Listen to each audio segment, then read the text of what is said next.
Never get screwed on a lease or a build out again. What's up, Active Lifers? Welcome back to the Active Life Podcast.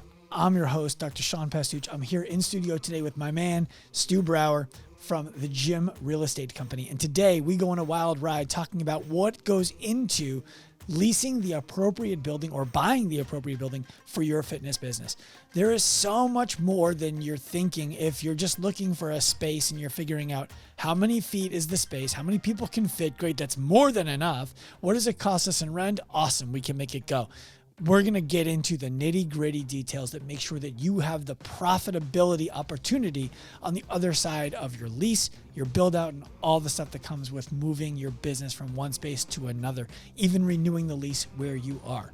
I know you're going to get a lot of value out of today's podcast. When you do, head to wherever you're listening to it, give us that 5-star review, that 5-star rating, write us a review, share it with your friend.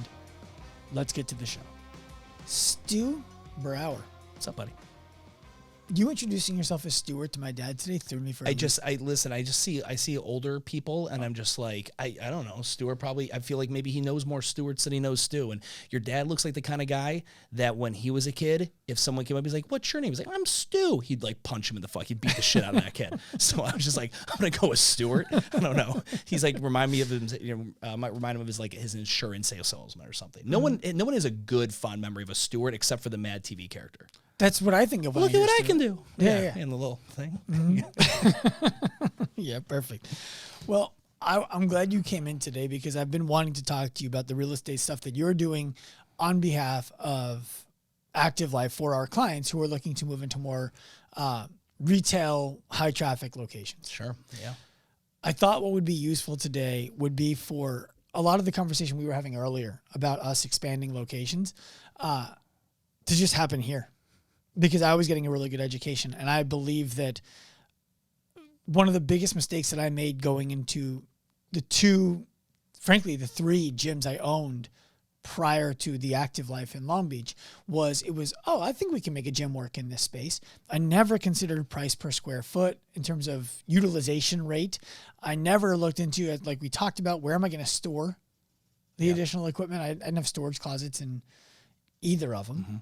Mm-hmm. All of that kind of stuff just went by the wayside. Where in the new one, it was, I told you, our staff was like, how's construction going? I was like, it's going terribly. They're like, why is construction going terribly? I said, because you guys are leaving me here to measure stuff. Have you ever seen me measure something? Like where are the things going to go? The contractor's going to put them in, but I got to tell them where. Yeah. You're leaving me as an SME in a multiple hundreds of $1,000s project in which I am by no stretch of the imagination an SME in. No, an SME meaning a subject matter expert. Yes. I am a SMD, subject matter dummy. Dumbass, when it comes to that stuff. So you're helping right now Mike DeMarco, who owns Motives Movement. Yep. You're helping Jason Kelly. Yep. Who's in Denver. We're going to be connecting you with Dave, who's in Hawthorne, New Jersey, shortly. The Andersons out in California. Yep. So talk to me about what you do when we send you somebody. Sure. And, I think you had me on your podcast when I, quote unquote, did the whole retiring thing from the gym thing. And I was, and what a lot of people don't realize, I realized I wanted to do commercial real estate and buy something in 2014. And then it was like slow grow education. I used to go to commercial real estate meetup groups, like on meetup.com. They just have these things. And I would show up. Is that a dating app? Yeah, literally. And I'd show up, I would show up in gym shorts. Like I still had CrossFit. It wasn't even Urban Movement then. It was CrossFit South then. I would go to these things and just be, and people like, great. So which firm do you work with? I'm like, I don't. And I'm like, I'm literally just here to be a fly on the wall and hear you guys talk about things. I didn't know what a triple net lease was, anything.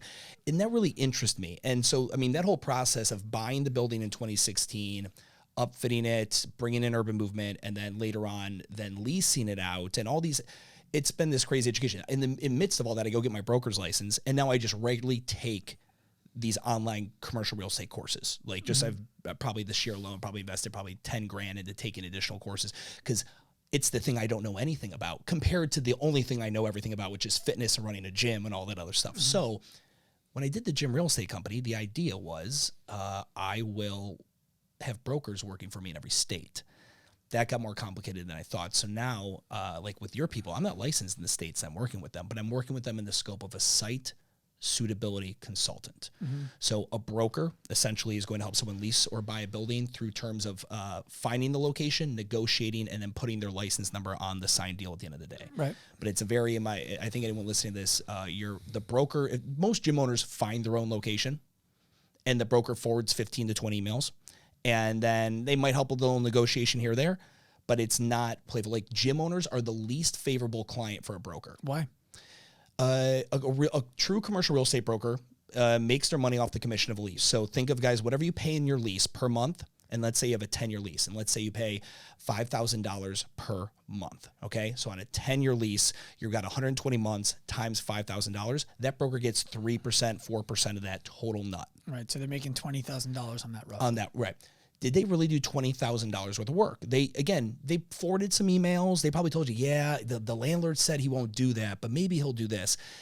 I just think it's because I've never had great representation as a tenant. Nope. I found all my own buildings, all that. So same. And I knew I was going to get sued if I started showing up in other states acting as a broker.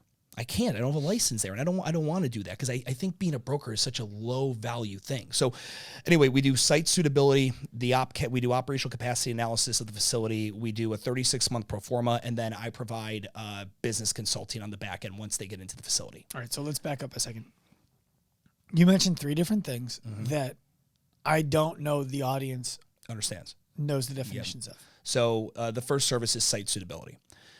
Most gym owners select the site based on what do you think are the 2 things a gym owner generally just picks their location based? I mean, it's the most common. Size and rent. Yeah, so like location and cost. But when you say location, yeah, I don't think most gym owners, especially in the micro gym space, are like, let me get a premium location. Sure. I think most people, and I'm curious because you do this more than I do, a lot more than I do. I think most people are looking for, if I can get 5,000 square feet, for example, in a warehouse, I save all of the money I would have gotten in retail. Why would I ever get something in retail? Plus, I'm going to have all the ability to make noise and not worry about it. And then I think the mistake they make is, well, now you need to market with the additional revenue you're not spending on rent to make sure people know you're there. Yeah. People don't realize the reason CrossFit exploded the way it did in 2008 was not due to how great the fitness model was. I mean, I believe it was great for what it was. It's because it was 2008 in the industrial, there's asset classes, there's retail, there's industrial, there's office, right? There's land. Industrial, when the crash of 2008 happened, you could go to a landlord and get 2 years free. If you signed a 5 or 6 year lease. Like so many people in industrial settings were underwater. You know how in fitness, certain things go in and out of vogue and trend? Yeah. It happens in real estate as well. Right now, what's not very popular? Office. Do you know what's incredibly popular again right now? Warehouse? Industrial. Yeah. Industrial hasn't been that popular. It was 2008, 9, 10. And then think about what happened in 2010 in the fitness industry, at least. Orange Theory kicked in the door. And now retail. And the reason why now more gym owners are looking at retail spaces is because they look at the successful models out there as having the pretty storefront on a busy street, and they look at an F45, a Barry's, an Orange Theory. They're not an industrial. And those that are and like, why really do you need an industrial? CrossFit gyms that do the hardcore CrossFit thing, they drop weights, they got to climb these ropes. You take those 2 fucking activities out of the equation, you can't make a great argument for industrial except for the cost, the cost of industrial isn't that much cheaper these days. The number one buyer of industrial warehouses in the United States are THC, marijuana companies. So like in North Carolina, I've got clients looking for warehouse, and they're all bought up within the past 5 years. By who? Companies, and you follow the LLCs, they're weed companies in states in the West Coast, and they're just going to buy them because they have all the cash. They can't put it in the bank anyway. And they're just fucking chilling anyway. They're like, well, it's going to get legal there eventually. And we have our grow fucking places already set. We already own them. We have them ready to go. So it's so funny to see these cycles. But to get to your thing, so site suitability is the one. Gym owners generally look at location and cost. I come in with market opportunity, and then we also go ahead and improvement needs. And the improvement needs, as you just found out in this last 6 holy fuck, like you think you have enough money for improvements, like construction, but you don't. Like you think should only cost X, and it doesn't.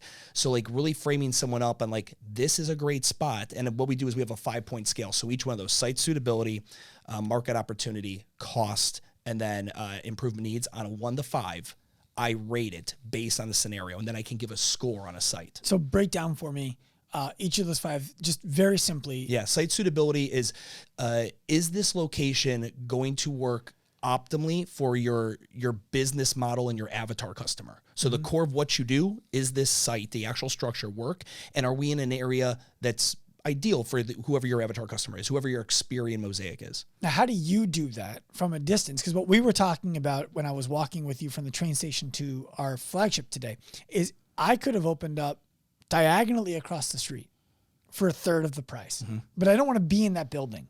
But because I don't want to be on that block in my town, because of what it backs up on, because of what's next door to it, because of the kind of the number one Rite Aid for shoplifting in the country or in the state is in that shopping center. Yep. I don't want to open a premium fitness location next door to that. So you're in Charlotte and you're like, hey, same town, same walk scores, same traffic patterns, even better over here because you're next to a supermarket. How do you know from Charlotte that me in New York, I don't want to be on that block? How do you communicate that? Yeah, it's just technology. It's the same way that you and me could have done this on Zoom if we wanted to. It's the same way that residential people looking for homes in different markets can get on Zillow and do that. So I pay for really expensive, essentially analytics software that grabs cell phone data I can grab any building in the country, click on it, and I can tell you an amount of data. Like when I show this to clients, they're like, that's the creepiest fucking thing ever. I can click on there and show you, okay, in the past X amount of days, whatever you want, this is how many people have gone there. And it's tracking the cell phone. After that, this is where you want to know where they go. The most common grocery store your members go to, or people in this building go to. I can tell you which grocery store. You want me to tell you where they live? I can take you to the street, not the exact door, but I can take you to the street. That is creepy as hell. And the bigger brands that I work with do Experian mosaics. So a lot of people, when I say Experian, people think TransUnion, Equifax. Yeah. Experian's number one revenue generating pillar is they do the highest grade of consumer segmentation analysis in the country. They have what are called Experian mosaics. So I'm going to use Metabolic as an example. Metabolic can download a CSV of every customer throughout all their franchises. Give it to Experian. Experian then takes the babillion fucking data points they have from all these companies that all they do is they study consumer purchasing, psychographics, and demographics, and then geodemography. And then they break down. If you go and I think there's 26 or 30 or so profiles that they've created, and they have these very specific definitions of what it is. Affluent, families that, grew up in the South and do that, but they have these different buying patterns and these psychographics, and they just heat map it. So Metabolic, let's say Metabolic does really well in G32, which is, influential solos. So that's someone in a city who is maybe of high influential status, makes a certain amount of money, has this kind of a degree, all the demographic information you'd expect, but also psychographic, probably votes like this. These are the brands they fuck with. They value this over that. They have all of that. They have all of it. I mean, dude, you think about if we talk right now, if we talk about Experian, I bet you on your phone later today, you're going to hit an ad for Experian at some point. How our phone's taking all this? Yeah. All that information. So I have all that. I spent a lot of money on this because if I wanted to be competitive in the commercial fitness or commercial industry, what is it? Can I ask what a lot of it's money called is? Placer. What's a lot of money? So a license is going to be over $30,000 a year. Okay. So, Placer AI is one, Buxton is one, Navient is another. But these are all just different companies that do similar things. So, but you can go and I can take routes. I can show you those cell phones that go from here. They normally go here. I can show you what their favorite bars are. It's creepy, but that comes into the site suitability thing. It's okay, it's based on who you think your customer is. And then I compare that up. And if you don't know, and you already have an existing location, I can click on it and show you over the past 36 months, however many months, this is the number one person that actually comes into your place. Every gym owner's I know my customer. They spit out some shit. Yeah. And I'm like, you're so skewed because you have snow blindness. They know who they want their customer. Yeah. They just don't actually, they're like, actually your customer's this, this, and this. And they're like, huh, I didn't even realize that. And it's Like, no, and you're thinking of like the 12 people you're really close to, you know, and you're painting it with a broad stroke. So site suitability is that. Site suitability is the right type of people and then the right location. Let's use the word location for that kind of person, because it's ultimately, if you are a service-based business, people have to come to you. Like you just said, people might not have come to you, same business, if you were just literally across the street. And by the way, we don't get walk-in business. Yeah. It would just be that they wouldn't feel comfortable coming to that shopping plaza because it's not as safe. But you asked me, like, how would I know? Because I'm not local. I don't know, like, you know, whatever. So besides all that data of knowing what kind of people go to that shopping plaza, so if I look at something, I'm going to go look at that shopping plaza and I'm like, I'm seeing what I'm seeing here is, I don't know if this is your caliber of client. I don't want to call them pores, but they're definitely pores, right? What you're describing is, you can see from the data, there's a lot of traffic here, but the median income of the traffic in this location is actually... And I literally, the median income of the traffic, and then I know where that traffic goes. So like this software knows where your home is, because it calibrates. It can't tell you, but it knows what a home is versus an office based on how long a cell phone is in a certain place at what time of the day. So it aggregates all this data. If your cell phone is in a certain spot consistently between the hours of this and this at night, it registers that as home. Now, what if you work though? What if you work third shift? Well, then it will relook at that and go ahead. And so maybe you have like some mismatched data where it's like work and home is shifted sometimes. But by and large, it's really interesting shit. But I would then also, I'd call a local broker here. I would call, because again, I'm not boots on the ground, and I'm not going to rely on this data set that I'm not putting, in God we trust, everyone else bring data. I'm also going to get someone who's actually here. But that's really what the gym owner does. I can show the gym owner this plot, like you would have. Let's say I was doing this for you. And I was like, so there's this spot across. They're like, Sean, like, here's the issue with that spot. Like, even before I have to go and pull my nerdy fucking data sets out, the gym owner generally knows he's my local boots on the ground to give me the eyes. But I don't need to be there. And I also don't want to be, because do you ever feel like you made emotional decisions because you know this area so well? Yeah. I don't want to make any emotional decisions. I'm black and white. Jim was like, are you to come fly out and see my space? I'm like, first off, fuck no. But I'm like, you don't want me to. They're like, why not? I'm like, because I'm a fucking gym owner too at heart. Like, I can walk into a space and get fucking super excited. Yeah. You don't want me to do that. You want me to be the neutral person that's here to make sure you're financially successful. Not to get excited because I can picture how cool this place would be is with a glass roll-up bay door and a sign on the front. Because I did fall victim to that, even in my own buildings. Right. I can spend your money real easy and make this a really cool spot that doesn't make you any money. I'm like, you're going to get emotional about this process, and you're going to make emotional decisions. I'm here to help make the rational black and white math ones to save you from yourself and save you from any kind of financial distress. Right. Well, one of the things that I admire about you, and then we'll get back to this stuff, is you always, I think people discount your intelligence and your commitment to things because of how fast you move into things and move out of things. I was with you in 2018, I think it was, the first few months of the year, when you were like, I bought this building 2 years ago because I wanted to do this, this, and this. And then all of that happened. You tried urban movement as a license. And then when you saw, okay, this isn't going to work the way I wanted to, you just punted on it. And then you went into this gym real estate thing. And it's not like, I think that it's possible for somebody to be like, oh, Stu just thinks he knows about real estate because he built a building and then rented it. But no, there's a $30,000 subscription to this company. There's $10,000 in mentorship. There's going to meetups of learning, and you genuinely make yourself an all-in version of this thing. Yeah, and I would argue, find me one other person. There's only actually one other person. His name's Adam Pennington. He is the head of commercial real estate for Exponential Fitness. So I go out to Chicago. I meet with Adam Pennington. He literally is looking at 35 leases for all the brands of Exponential every single month. Right. And I realize that I don't know shit about fuck compared to guys like him who've been doing this for 20 years. I am fucking the Albert Einstein compared to the gym owner who's going to simply select a site. Well, I can afford that. And it's kind of by a Whole Foods. So that's got to be pretty good, right? Well, by the way, to add credibility to that, I consider myself more educated on these topics than most gym owners because I've now opened my fourth brick and mortar location. I've gone through hurricanes and learned about insurance. I've gone through build outs from a shell. I found one of these places through a realtor. I found all the other places through door knocking. I've convinced landlords to rent me their space for a term that allowed me to get set up to open. I've done a lot of the shit. I have no idea how to do the things that I refer gym owners we work with to you, because that's what you've invested your entire time and financials into. Yeah. And I started doing consulting in 2015, and every person I worked with, I've worked with them for over 2 years.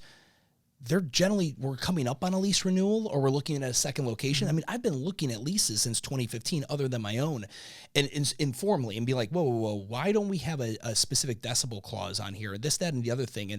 And yeah, right of first refusal, but we need to set it. Are we going that off CPI? Or are we doing it off, a preset number? Like, where are we going with this? So there's all of that, but and it's just the other thing too, is I've had the opportunity, I think, in the pivoting and looking at that. It's always been things that I just were so adjacent to what I did prior. Like I got very lucky being able to, luck and hard work to buy that building, right? I got the last, just over $1 million building that side of Charlotte. You can't get anything, I got very lucky with the timing and all that. Well, hold on. You did. But people will hear that and be like, "Oh, you also had $1 million. You didn't have $1 million." I did not know. No, I did not know. You don't need $1 million. You need 10% of whatever you think the building is going to cost, and go do a smart SBA loan. And then you only actually need 5% when you partner with somebody, because commercial real estate partnerships are the smartest ones, because there's nothing to argue about compared to having a partnership in your gym. The only thing I can see that you would end up arguing about is, do we want to rent this or do we want to sell this? Yes, and that's why when I carve these out, these partnership agreements for holdcos, real estate holdings companies, we come up with we've got to have guardrails guardrails that protect. Like, Mr. Gym owner, you got to tell me. I know you say you want to do this for 10 years. However, you're wearing a building owner hat right now, and so is your partner who put up a lot of money to do this with you. What's your number right now? If someone came and offered it to you for lease, they wanted to lease the building, or they wanted to buy it, what is your no-go number? And you have to make that decision. I have to do it now? Yes, you have to do it now, because there's a lot of fucking money going into this. Do you do that as a raw number, or do you do that as an aggregate of, for example, a percentage of EBITDA? No, that would be, it's a number that's in there that would trigger the vote of a seller to lease. So that's all it is. So like, if you and me went and bought a building, Active Life's in it, and I'm coming in cash, you're putting up cash, we're doing an equal amount, but we own the building that Active Life is in. And I'm like, all right, Sean, I know you love Active Life.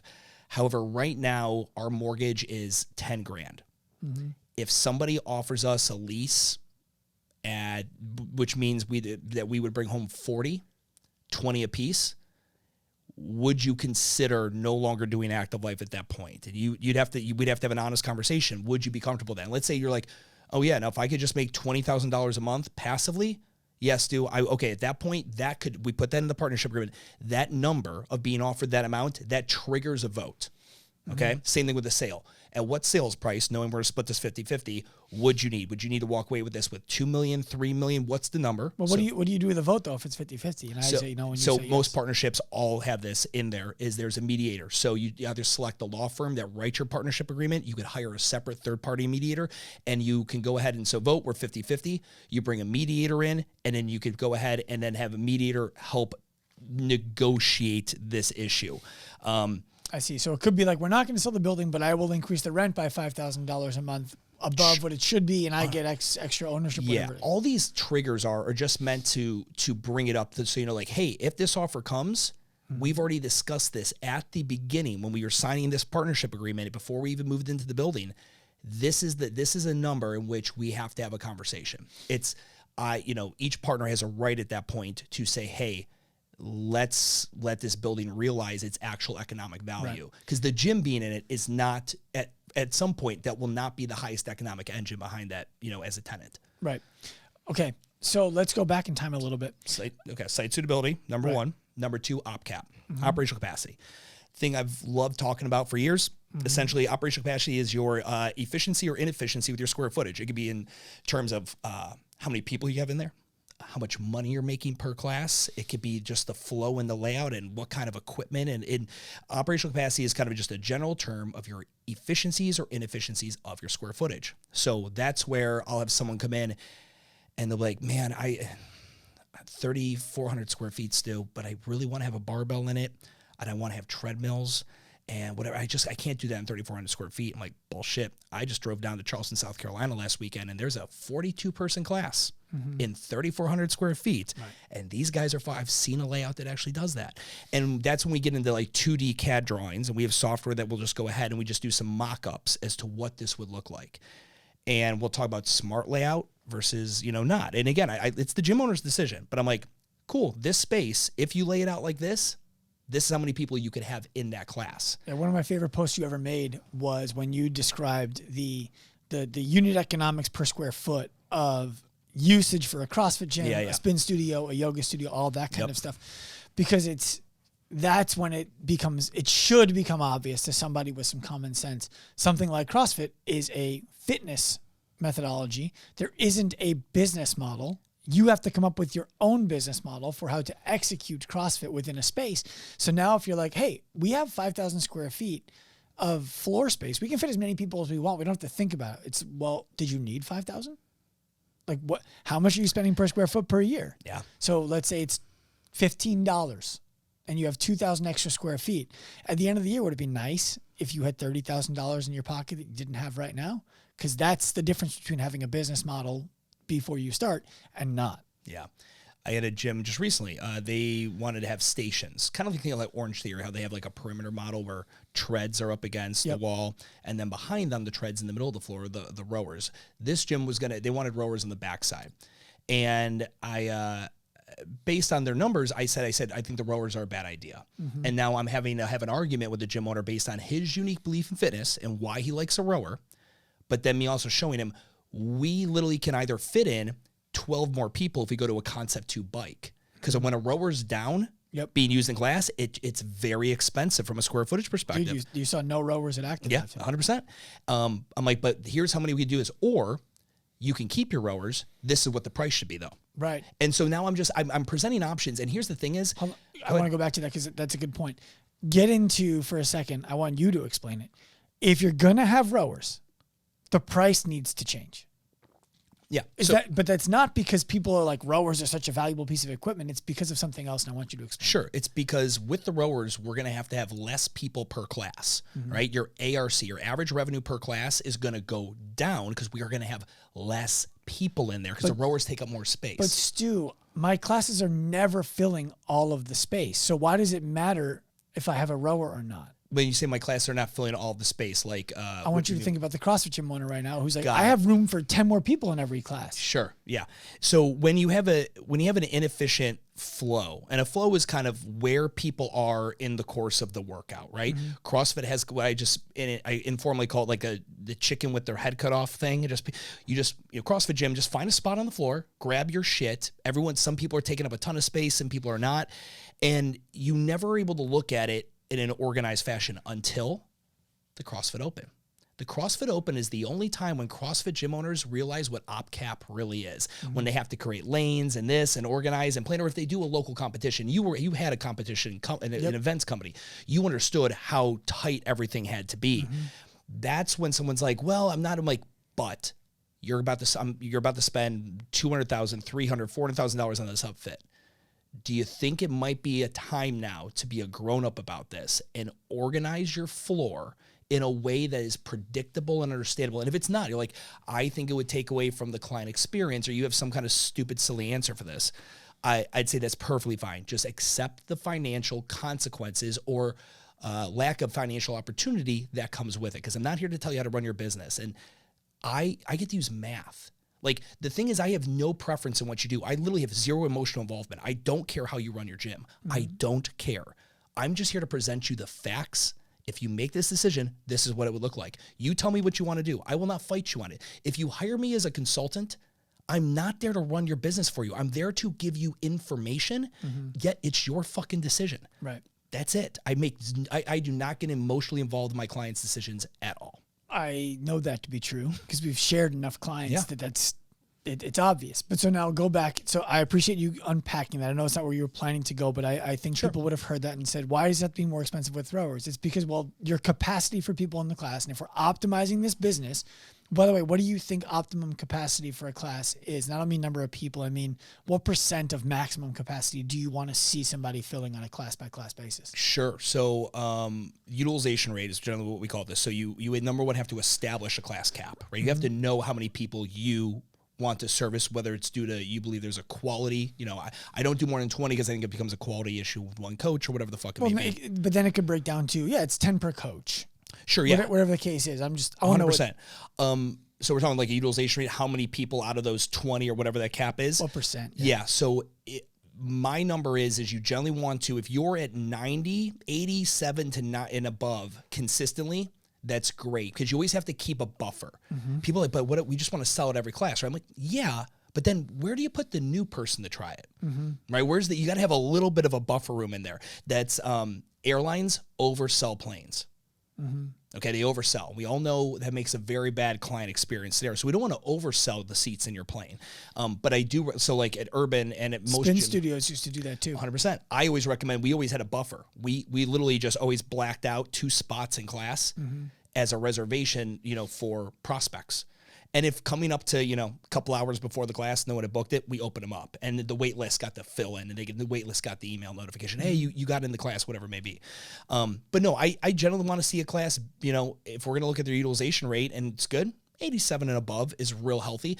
Gyms that are like, yeah, I've had the 6 a.m. class for a year and the utilization rate's 35. I'm like, cancel that class. Like fucking cancel it, or you split the difference. Like if you have a 5, a 6, and a 7 a.m., and 6 is dog shit, but 7 and 5 are good, you can just go from 3 down to 2 and maybe go like 5:30 and 6:30. You can just split the difference and kind of do something different with it. So, but no, I want to see utilization in a class 87 and above for a healthy, I know you're probably not having any sales issues because that's the one thing people don't think about. Try selling someone who came into a group fitness class and they saw videos of lots of people in the class, all excited with a lot of energy. And then they come in and there are 3 people in that class. You look like a fucking loser. You look unsuccessful. And that's not what they saw in your videos. Dude, that was one of my biggest concerns when we opened. Because I said at Active Life, we're never going to feel busy. Our model is not high volume. I don't know how our audience is going to feel when they walk into a 3,000 square foot building and there are 2 people training.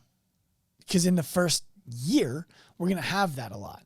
And if we don't have those people start to say, I understand why there's few people here right now, and I'm excited to move into the other part of the business when I graduate and earn that, then we'll never have people moving into the other part of the business. So that was a big concern for me early on. It hasn't been a problem, but what you're describing is 100% true. Yeah. And it's like doing an event and nobody shows up and you're like, yeah. And to go back to your thing too, like that post I made where I broke down, I showed like CrossFit, if you're in a CrossFit class, you might be taking up on average the average person might take up 125 square feet, whereas yoga takes up on average, the average person takes about 45 square feet. It's not only that, but operational capacity takes in the class flow model. So you have stations, you have the chicken with the head cut off. You have an in-place model like what Urban Movement had and Industrious has, and spin class that you're in place the entire fucking time.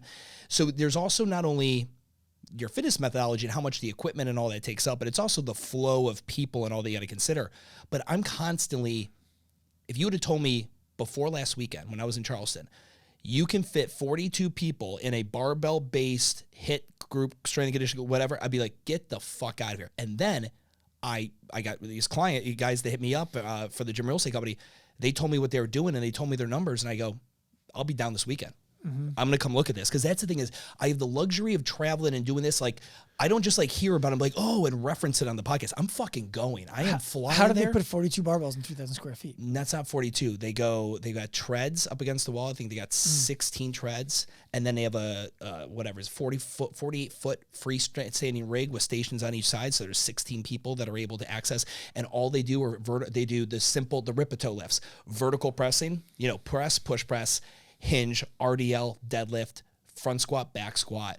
They don't do anything where the barbell's getting violent and it's changing, it's, violating any straight up and down paths.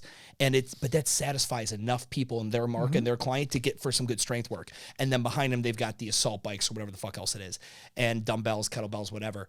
But yeah, I hear something. I'm constantly being challenged because there's people out there that are I'm not in the trenches anymore. But the second I hear something crazy, I'm like, I'll fucking fly there. Said like, I'm gonna go out and see. Have you seen Fusion gyms? No. Bro, when we get done on this podcast, I'm gonna show you. Oh, is that the one you told me about a few the weeks ago? 80,000 square. It's a Globo gym. 80,000 square feet inside. 50,000 square foot galvanized entire gym on the outside. It's in Pennsylvania. Like this dude, he either has like Saudi money behind him or he's he's like a drug kingpin. I don't, but I'm flying out there in the next after the Ireland trip because I have to see this thing. I saw the numbers on it and I said I don't believe it, so I'm gonna go see it for myself. And I'm going to go and I'm going to study. I'm going to ask every fucking question and meet with the owner. The numbers mean like his profitability and whatnot? But I also, I want to know every number of everything. Like when I go somewhere, it was like, who's your mentors? And I'll be not gonna lie. The past 2 years, I have not done as much mentorship, like paid mentorship as I did previously. And mainly a lot of this because I'm so fortunate. I've been able to fly out and ask Kelly Starrett questions for 3 hours. I get to come out and see you and ask you. I get to go see a brand new build out of an online model to like my first break. Like I get to I look at this as like this is like master classes for me. I'm going and everyone thinks it's super nice that I come out and do a podcast with them. I'm learning from them. I just did Mark Fisher Fitness.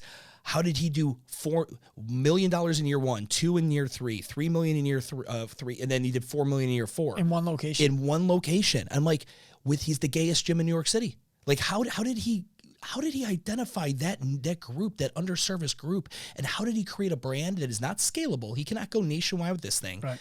But my God, I mean, like, you want to talk about a sellable gym? That's probably the most sellable gym I've ever seen because there is nothing like it. Right. I mean, tell me what's the other great gay gym in the United States? Like, well, David Barton tried. Yeah. Do you remember David Barton gyms? So they were in New York. And so for people listening right now who are like, why is he throwing the word gayest gym around? Like, it's intended to be for a gay audience, for an LBGTQ whatever he's audience. LBGT. So and again, I don't want to put this on Mark's branding. Mark did not create that to be a gay gym. It is it's pretty gay though. It's a clientele that he met as he's a Broadway actor. All his friends were gay Broadway actors, and they didn't feel comfortable going to Crunch Fitness. And he was a personal trainer, and he created a fitness solution for an underserved population. Well, he calls it what, unicorns? Yeah, the gym is a clubhouse, and it's an enchanted clubhouse of ninjas and unicorns, and I walked into their sales room. They got one dude.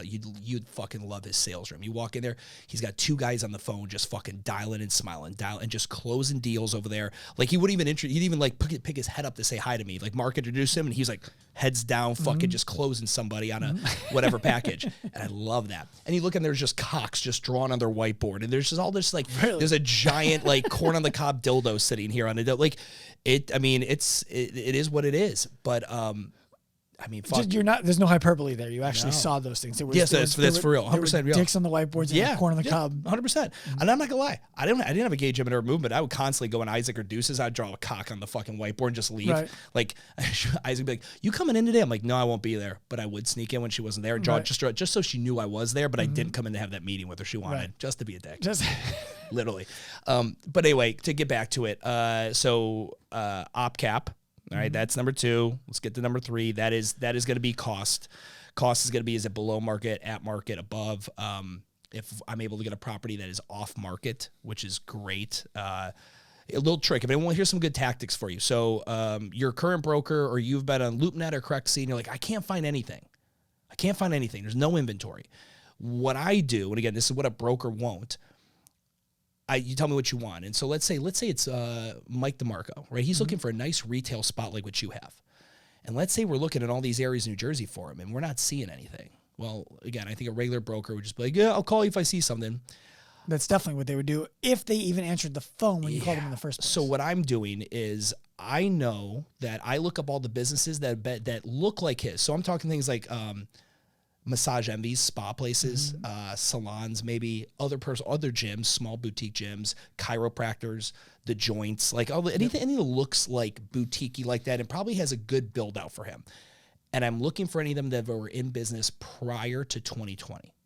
Do you know how many businesses are quote unquote in business because they signed a 10-year lease with a personal guarantee, but they're sucking ass post-COVID? Like they haven't recovered and bounced back, and they would love to financially just throw in the towel, but they're stuck in a fucking lease. Right, and the personal guarantee, for people who don't know, will let the owner off the hook if they find a tenant to replace their lease. Oftentimes, the personal guarantee is essentially the bid, because you have an LLC, so your LLC is signing the lease, meaning you could just be like, "Oh, we're bankrupt. Sorry, Mr. Landlord, can't come get me." So you personally guarantee the lease to yourself. It's like if your mom or dad ever co-signed for you on a loan because you didn't have enough financial stability, the bank, if Sean didn't make his car payment, but your dad co-signed for you, that means your dad is next in line. So a personal guarantee means that the landlord can personally come after you, take you to court, and the court, if they find that you are, you should have paid this, and there was, I don't know, $200,000 more of lease value on the lease, and you walked out and you didn't fulfill your obligation, they could seize assets. You could be sued. You could have to pay. And it's a thing.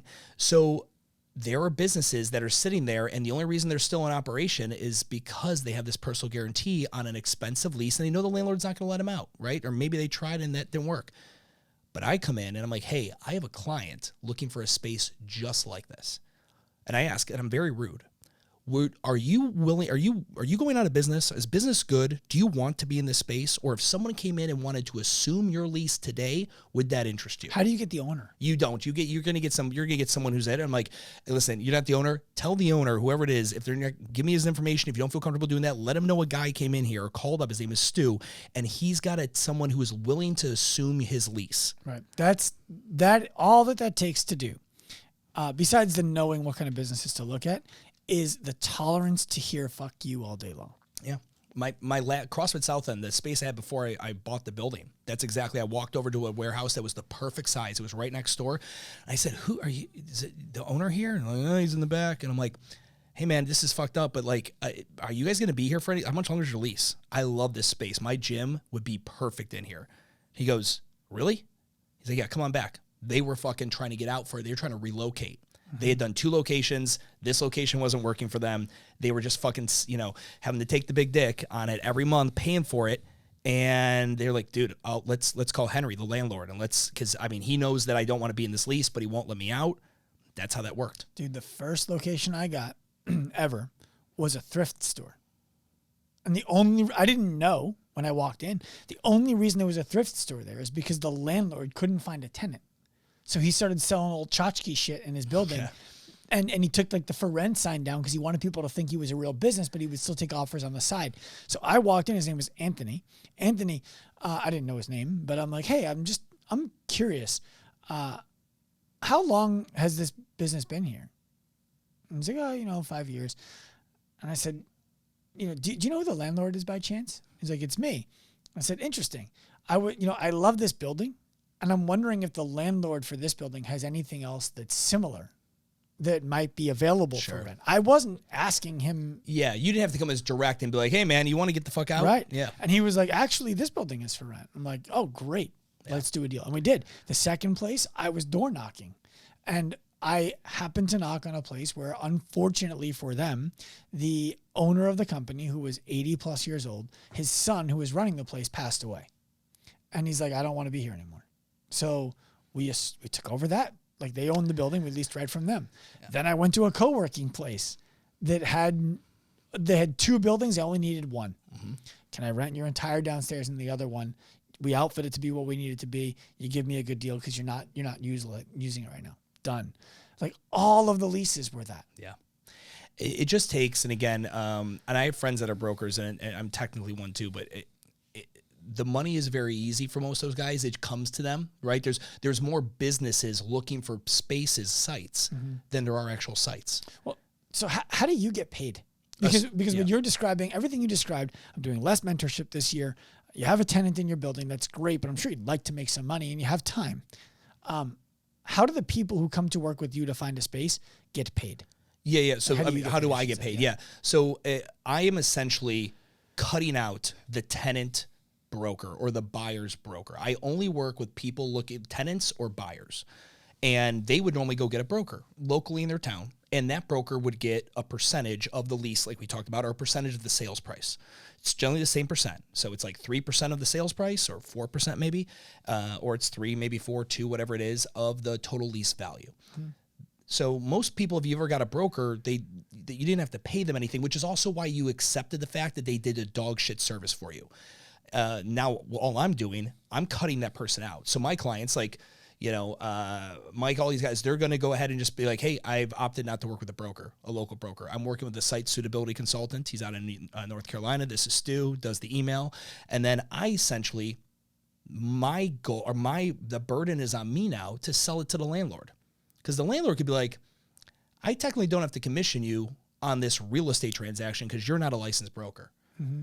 And this is what I've spent the past 18 months with lawyers working out my contracts and all that. And I'm like, that's great because I'm not doing any brokerage services. I'm doing significantly more than brokerage services. Mm-hmm. And this is my track record, by the way. Hi, my name's Stu. I do this I've done this consulting thing since 2015. Here's the numbers I have on the gyms that I work with. And I don't know if you realize this, Mr. Landlord, but the tenant that you just accepted is one of the highest risk asset classes of an actual tenant. It is a mom and pop gym, especially post-COVID.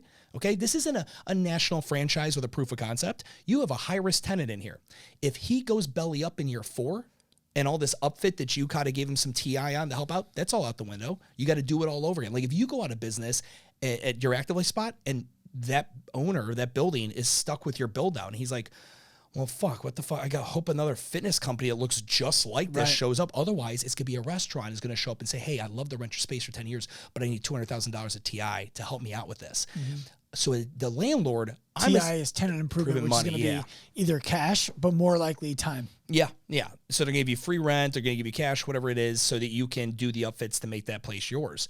But every time a landlord gets a new tenant, it's never rarely the exact same layout. There's right? always TI. There's always that. So, and in commercial real estate, as an investor, because I'm an investor now in property, I earmark money. So if I know, okay, I'm going to lease this building out, when I hire it to get a tenant, I'm earmarking 6% instantly. 3% has to go to my broker that listed the building for me for lease.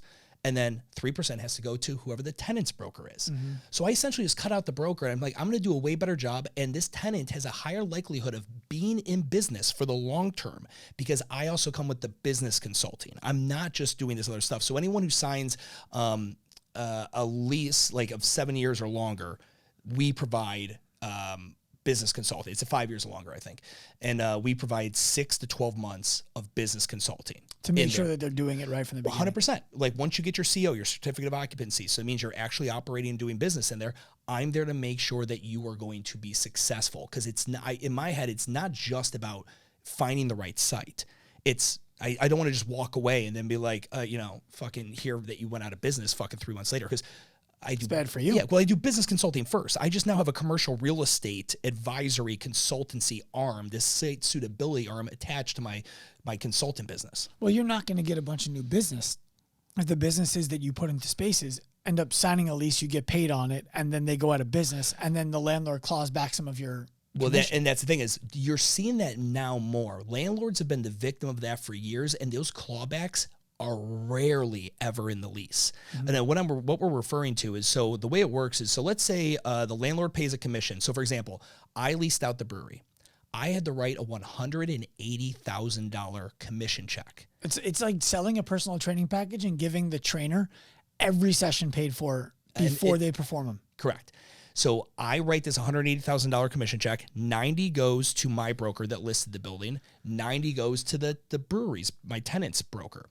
Now, what happens if the brewery goes out of business in 4 years and the next business that comes in is needs new upfit, so all the money I did in TI. They're a marijuana growing farm. But also, there's new brokers in the situation again. Mm-hmm. There's another tenant broker that is going to be expecting a certain percentage of this. So, I mean, like, my pitch to the landlord is very easy. They're like, oh yeah, this makes way more sense. Because landlords don't have a relationship with the tenant rep. They have a relationship with their listing agent, right? They picked them, they allowed them to list the property, they have a relationship with them. They see fucking 15 different tenant reps for the 15 people trying to lease their building all the time. They don't give a fuck about the tenant rep. Right. So I come in and I'm like, hey, landlord, you're going to pay somebody. You might as well pay me. Here's why. This tenant is in way better hands working with me than with that fuckface broker that their aunt recommended to them. Right. The difference is your real interest, Mr. Landlord or Mrs. Landlord, is a good tenant who pays on time for a long time. Yes. Their interest is that this tenant signs a lease. Mm-hmm. Period. Yeah. My interests are aligned with yours. Give me 3%. Yeah. And I'm only going to let this guy sign a location in which he's going to be financially viable. Because my goal, I want to get owners to the position where they could buy buildings. And a lot of them are not in that position. Some of them are and they don't realize it, but most like we're not ready for it financially, credit score, this, that, whatever it may be. And it's like, cool, then you need to just make sure you keep doing business well. But can you name a more substantial commitment you'll make in business than your lease? If you're a brick and mortar business, no, there's nothing. I mean, you get fired an employee, you can make offer a great comp package, doesn't work out, fucking fired, right? You can commit to a bunch of equipment that you would.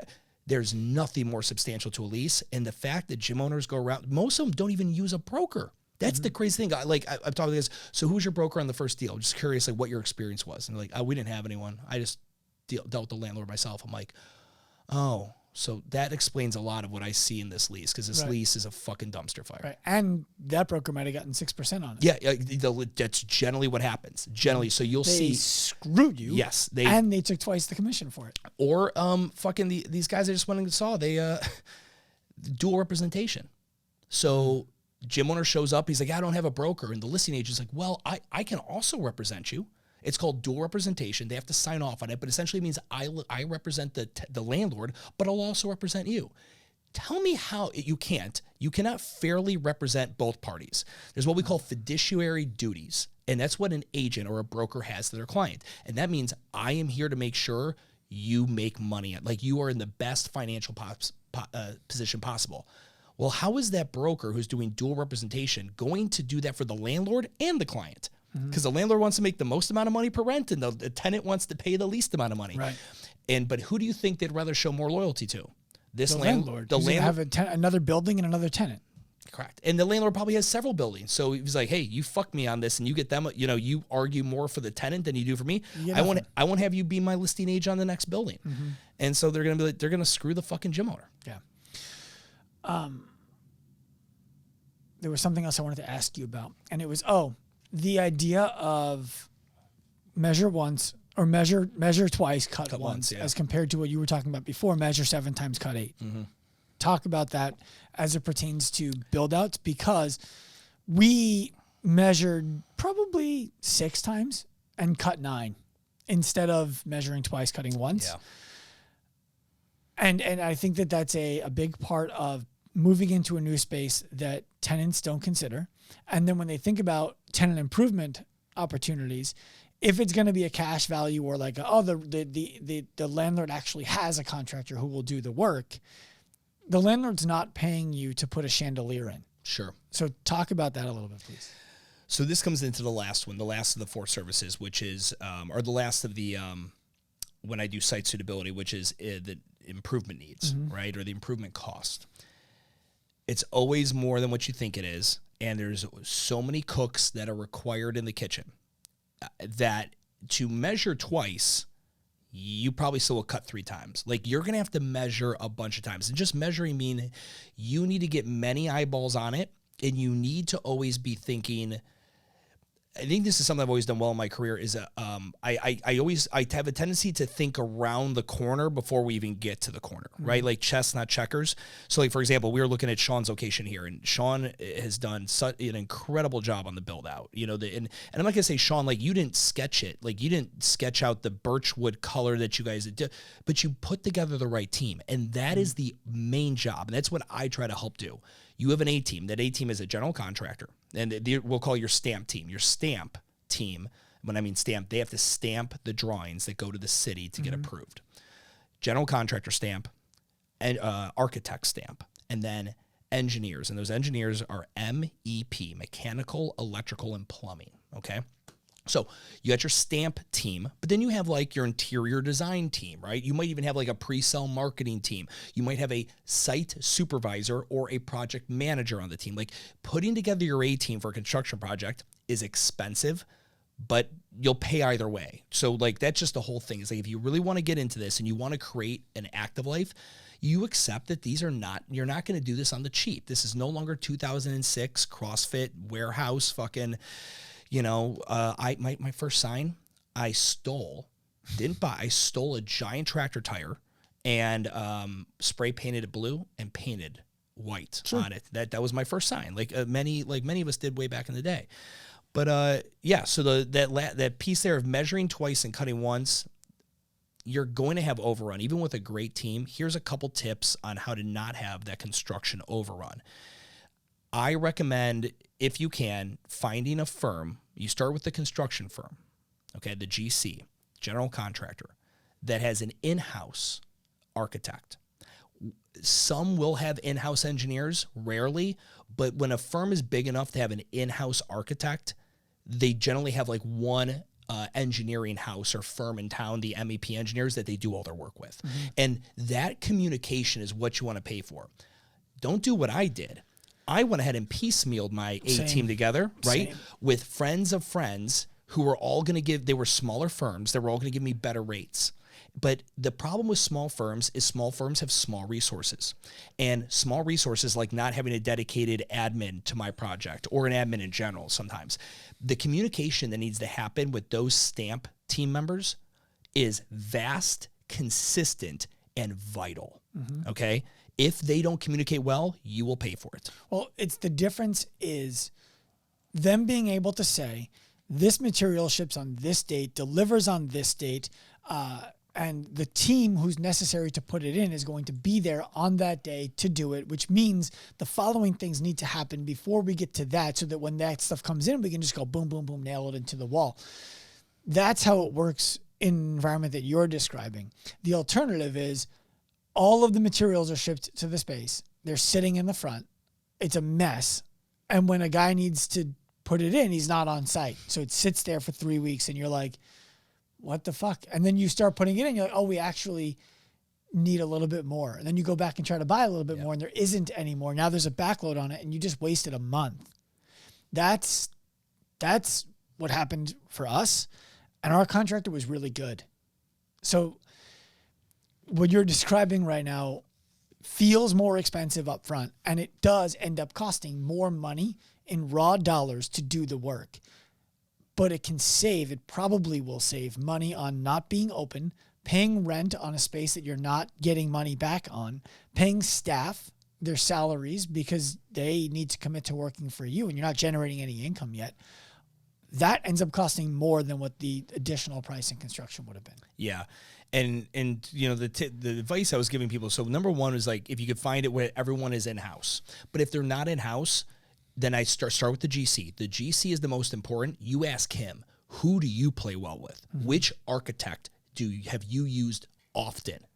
Ask him which engineers you've used often. Because by doing that, you're ensuring that communication, the channels are going to be quick and fast, okay? Mm-hmm. Number two, you want to go ahead and ask, will I have a project manager or a site supervisor? These are two different things. This is your GC's responsibility. Their firm will probably tell you, oh, you have a project manager. What their job is to make sure that if there are any change orders, a change order is essentially, hey, Sean, we told you we're going to do nickel finishes in the bathroom. However, our supplier is all out of nickel. So we have copper, or we could do platinum, or we do whatever. Brushed aluminum. Yeah, brushed aluminum. But that's a change order. That is now a change from the original budget they put together. It might be cheaper, it might be more expensive. That needs to be brought to both parties, and you both have to sign off on it, on the change order, accepting that. Now, there is a project manager who's then going to be able to be like, okay, guys, that's going to put us over budget by $2,000 or under budget or whatever it is. That's the project manager. She's there to make sure we have all the right subs. But a site supervisor is what you want. A site supervisor is someone who's literally there. Any of you guys who have passed a big construction project commercially, you saw a trailer, right? There's just some random trailer. It's always sitting there. That's got the site supervisor on it. Their job is to fucking be there. And when the subs don't show up on time, so I'm on the email chains on a project. And I see that, I'm on the email chain as the site consultant because I'm doing consulting with the gym post lease signing. And I see that asphalt, because it was a gravel parking lot and they were re-asphalting the power, comes on the same day as the, $55,000 Rogue Fitness delivery. And I'm the only person. It's like emails are going back and forth, and the 2 dates are just there, and nobody is acknowledging this. And I pulled a ripcord on it real quick. I just like on the very like I had such a cunty attitude about it too. I just fucking hit replies like, "Hey, I know you guys are all really good at your job and what you do, and I've just been CC'd on this in the background and all the whatever. Has anyone acknowledged the fact that you're going to be dropping fucking asphalt, like fucking liquid asphalt, right in front of the only bay door that this 18-wheeler is going to be able to back up to deliver all the equipment they need if we're going to be open in 15 days?" And like, there was just like silence, like nobody fucking responded back for half a day. And the gym owner was like, "Bro, fuck, I didn't even see that." Like all that, like, it just, again, it's when you've seen this enough, you're like, I mean, and that's obvious. Like anyone's like, "Well, duh, that was stupid. I wouldn't have done it." Then why? If they're aligning them. If they're aligning them. But I mean, you got to understand, a project manager isn't just managing your project at this GC firm. She's managing, or he's managing, maybe 10 different commercial, you're not the only client on the docket. And they don't necessarily understand what your delivery is. But the site supervisor, they're only there. And that's the other thing too, is if you do get a site supervisor, ask them, will they only be on my project, or will I have to share them with another project? If you have to share them with another project, one other project. That's what I would recommend. Well, I think people right now are probably thinking, what is a site supervisor going to cost me? It's about 20%. The total cost. Total of the job, cost, including materials, or just the labor cost? No, whatever your total construction budget is, take 20% of that. That's probably what a good site supervisor costs. Here's what I would tell you from Hold on, does the construction company supply them, or do you just put one in place? No, the construction, because the construction company has them. Okay. Here's the negotiation tactics on it that have worked for me. So if it's 20% and that's too much, then you can be like, okay, I want a site supervisor, but like they can be on 4 other projects. Like you've got to give and take a little bit, right? You guys in negotiation is 2 things: my terms, your price, my terms. Can you get it? Can you negotiate like an incentive laden structure where if it's done on this timeline or done on that timeline? Nobody's going to do it because they're never going to be done on time.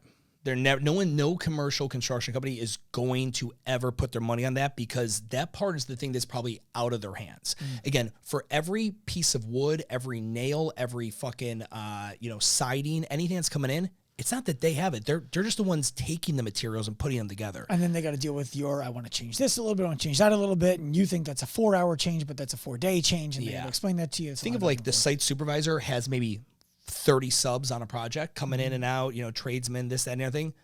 Well, if there's 30 of them, there's probably 70 vendors. The glass guys, the sill guys, the guys doing the footings, the guys that do the curbs for the planters and the mulch in the front. Like, I mean, it's so many people. So they're never going to probably do an incentive like that based on, well, if you guys, finish this on time, you get this.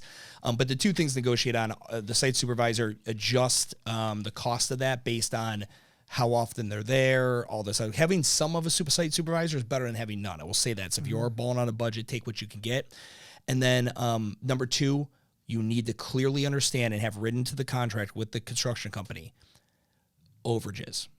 What are you allowing for in overages? Most of them are going to allow a 15 to 20% gap. So, hey, Stuart, we quoted you $400,000, or let's just do easy math, $100,000 for this construction project, but we're going to do 120 for an overage. That's what, if we go over, it'll probably be about 20,000.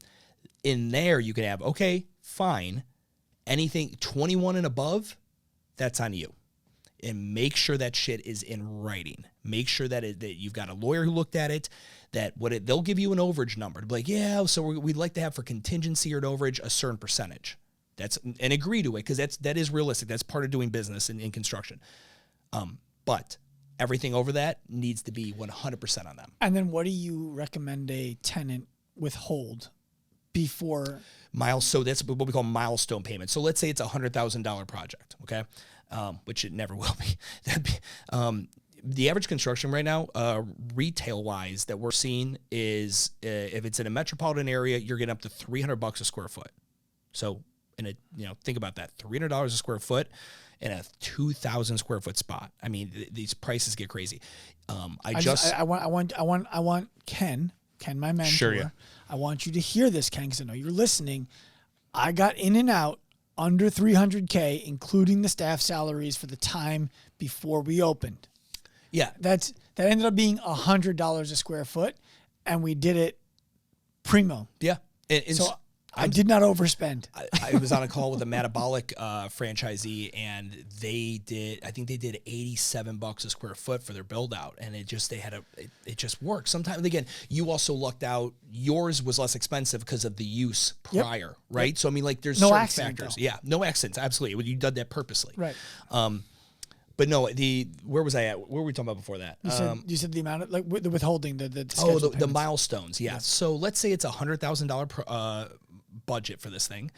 Then you go ahead and they will tell you what the draw schedule or the milestone schedule is. Okay, Stu. So here's the phases of the construction, and at phase 1, I need a check of $33,000. And on phase 2, which will probably be at about 13 weeks later, I need the next $33,000. And you guys just come up with it. They're never going to take all the money at once, and you never give it all at once. Especially if you're financing this through a bank, the bank is going to ensure you don't give them all the money at once. Yeah. The fear I guess I have as a potential tenant, again, doing this all over again, is they think it's done. They think the additional overages are my responsibility because I changed things that changed the contract, and they don't have somebody in there who's doing the dual signing that explains these things as we go along. I'm like, you need to finish, and I need to get a CO so I can open. Like, I'm going to do that when you pay me. And so now I'm sitting there on a space arguing about principle, paying rent every day that the job is not done. And most tenants don't realize this, especially if capital improvements are being done to the building. The capital improvements, for everyone listening, are essentially things that make the landlord's building more valuable. So plumbing, electrical, and HVAC, right? Heating and air conditioning. We did HVAC, yeah, and we did electrical. So you've made capital improvements to the landlord's building. The construction company is going to require the landlord to sign off on this so that if the tenant doesn't pay, they can place a lien against the landlord's building. And that's what we call like a mechanics lien or just a construction lien. So your landlord is also now financially responsible for either the inefficiency if you've got a shoddy fucking team doing this whole thing, and they're making capital improvements to his building. You know, his insurance is going to go up instantly. By the way, the landlord's insurance, the second you start doing construction, goes up because he has to insure all the materials and everything happening with inside the building. Everyone just thinks like landlords just make easy fucking cash. I had a lien placed against my building with the brewery. The brewery had an outstanding debt of $20,000 with the construction company, and it was on a payment plan. Like they already knew about it. And it's $20,000 out of $1.5 million. It was like nothing. But technically they were going to file a lien on the building. Like that's how the paper trail goes. And we get it all taken care of, and it was fine. But it's just like people just don't realize landlords aren't just sitting there swimming in their Scrooge McDuck pool of fucking money. Like there are also a significant amount of liability. There are a project that I'm not going to name the gym, and I love these guys, in which they almost had to walk out. They were working on a construction project, new location.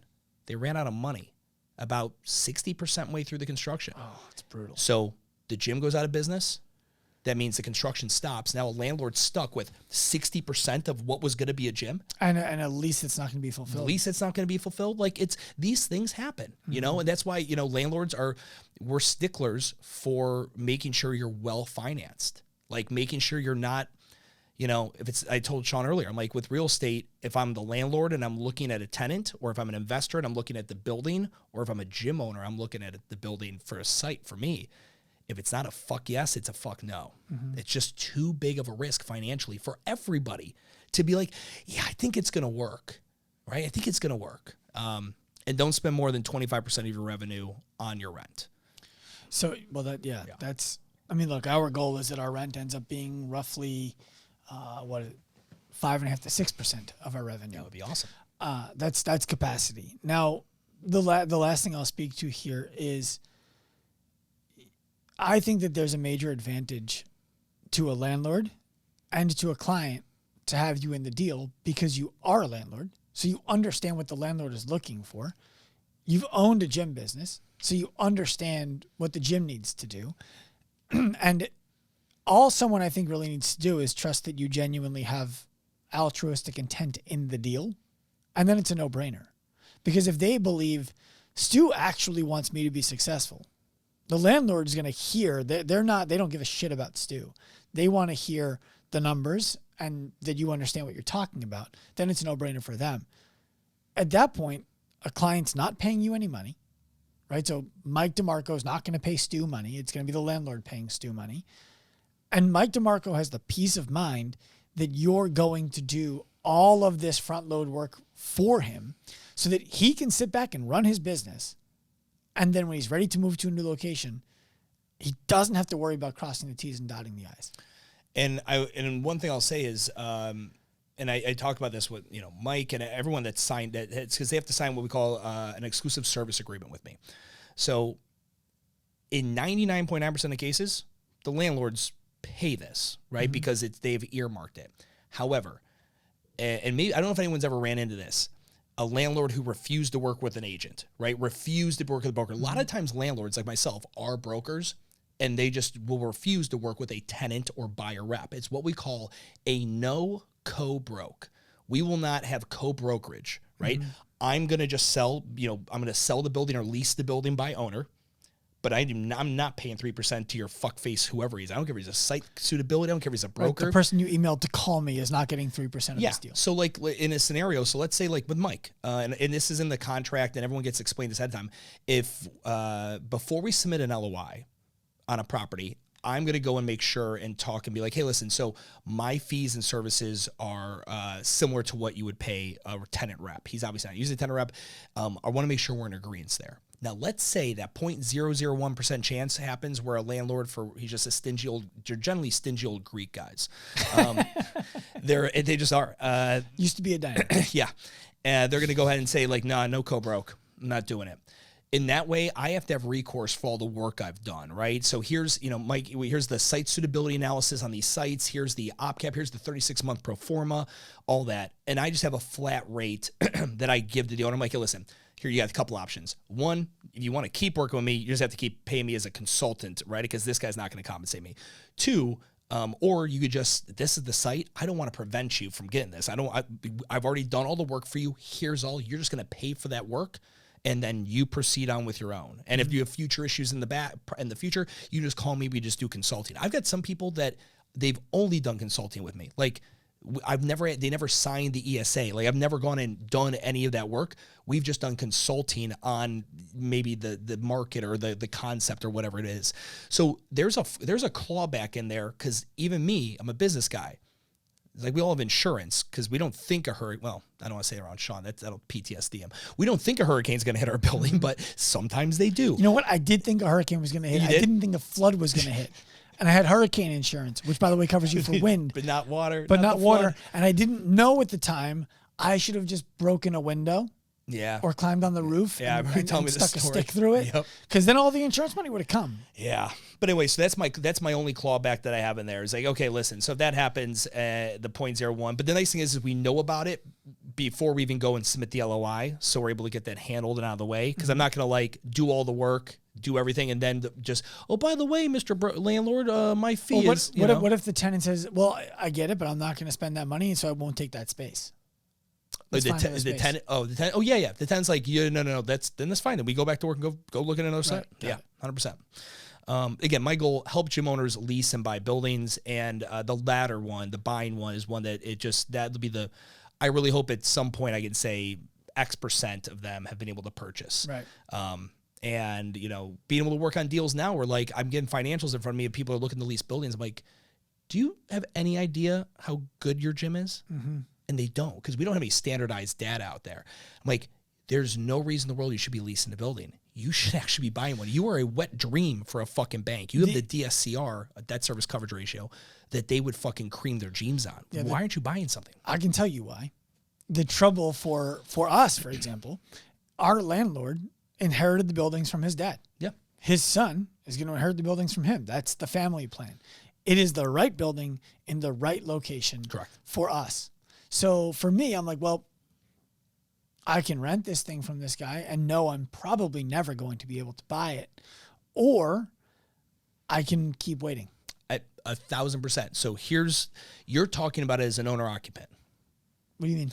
You meaning you were talking about if I can't buy that building and be the owner occupant in it, put my business in the building I buy. I'm saying I wouldn't be able to right now. The building that we occupy in Long Beach couldn't buy. Wouldn't the guy's not selling? He's not going to sell it, right? Right. And so, but it's the right building to put the business in. Correct. So the other way to look at this, so let's say I've got someone who's like, hey, I can't buy the building I want, but I can lease it. I'm like, cool. But what I'm telling you, buddy, is that your business is good enough that you can get a loan to go out and purchase something. Not like an SBA 504, right? Because a 504 requires you to be in it. You have the financials that a bank would look at you and the income you take home. Let's go buy a property that already has, like, when people buy everyone's right now, and we think of buying a building that I'll work in. You're talking about the Grant Cardone of I'm talking the investor. Yeah. So like right now, like when I go look at stuff, I'm looking at, cap rates of 6% or higher. I'm buying a building that already produces cash flow. And that's something, there's gym owners that make such good money that they can lease that space without needing to take out a big loan or something. But they still have such good financials that a bank would say, oh, you want to get it? You want a loan to go buy a building? Because again, when you buy a building as an investment, you can't go SBA, but you're already buying into cash flows. So like we got this Excel sheet that I use with guys, and I show me the building that we want to buy, and I have all the information I need to put into it, the NOI, net operating income, all this, how much time is left on the lease. And I show exactly how much money that makes us per year and our net operating income. And then I can back into the DSCR, which is the debt service coverage ratio. And I can tell you within pretty close how much of a loan you could get based on those numbers. And then what your cash flow is going to be on that. 100%. So, and all you have to do is go to a bank and show, hey, check this place out. It's a blank. You got to show the strength of the tenant, the DSCR, and go say, hey, listen, will you give me $1 million to buy this? The net operating income on it is $300. Okay. Like me paying back the loan is not an issue. Right. And worst case scenario, again, you take the building, right? Or you just, you take the whole fucking thing and the guy's still paying. So gym owners getting into commercial real estate 99% of the time right now, I think it's be owner occupant SBA, but it doesn't have to be. Right. You could go either if you have a good business and you make good money, you could go the investor route. A lot of people are doing this now with Airbnbs and residential, and that whole thing's about to take a giant shit. Like the Airbnb defaults are going to be absolutely insane, I think, in the next 18 months. We can talk about that after the podcast. Jesus. I'm curious as to why. Yeah. Oh yeah. It's because unemployment's so low. We need more people to be out of jobs. That's the biggest issue right now. The reason interest rates are high is because unemployment is so low. Well, I'm glad we have the rest of the day. We do, yeah. I want to learn about that. Stu, where can people find you? Do the Googling and the socials of Gym Real Estate, at Gym Real Estate, at WTF Gym Talk, all those places. You'll find my face. I appreciate it. I'm looking forward to getting about 35 to 40 more people your way in the next 2 to 3 years. I would love that, buddy. I would love that. And if you've not been down here, again, I'm always pitching field trips. Come see what Sean's built. Fly into Manhattan, take the train. You educated me on the train. I got a real good train experience today. I hope you got some camera footage. Bro, I was about to do, what was it, $180 one way in an Uber. Yeah. And I was like, whatever, I'll work during that time. But then you're like, there's a train ticket for like 7 Skittles that you pay the guy. I'm like, okay, I'll do that instead. It was a great New York City experience. But what you've built here is incredible. As someone who, I look at this stuff all day long, you did it well, man. You did it very well. I got to say that I know on the business shop side, I have no doubt that the business is going to do what the business needs to do, but you did it. It looks like you paid $1 million interior design firm to do it. And I know you paid. I know you did probably pay $1 million interior designer. You did very well, dude. I appreciate it. All in. Construction, so materials, designer, build out, take rent out. About $200,000. And then if you add the rent and the salaries that we did before we opened, about $300,000. If I was a gym owner and I was on the fence about opening up an active life-based model, come and look and see what Sean's built. And I walked in, they were just like, it's smart, man. You did a very good job. I know why it's a good business model because we talk numbers, but now I get to see, again, I get emotional, right? That's the once I walk into a space and a site, I can emotionally holy fuck, because I walked in today and there's 3 sessions happening right here. Like I can see it. And if you're on the fence about doing Sean's thing and doing active, come and see his flagship location. It provides a very strong argument of how much I think one of these needs to be in every major city. That's coming soon. You got it, brother. Peace. Turn pro. I hope you enjoyed this episode of the Active Life Podcast. Please remember, give us a hand, rate it, review it wherever you listen to shows. We are on a mission to humanize the healthcare industry by professionalizing the fitness industry to empower the individual to live a life unlimited by the way that their body looks, feels, or performs. If you are inspired by that mission and want to jump on the wagon, find us anywhere. Active Life Professional on Instagram, Active Life RX on Instagram. Come to me personally at Dr. Sean Pastuch. We want to welcome you onto the train. We want you to be a part of the mission. We want to offer you the opportunity to pursue this right alongside us. We're inspired by your effort, and we hope to help you in your journey. Turn pro.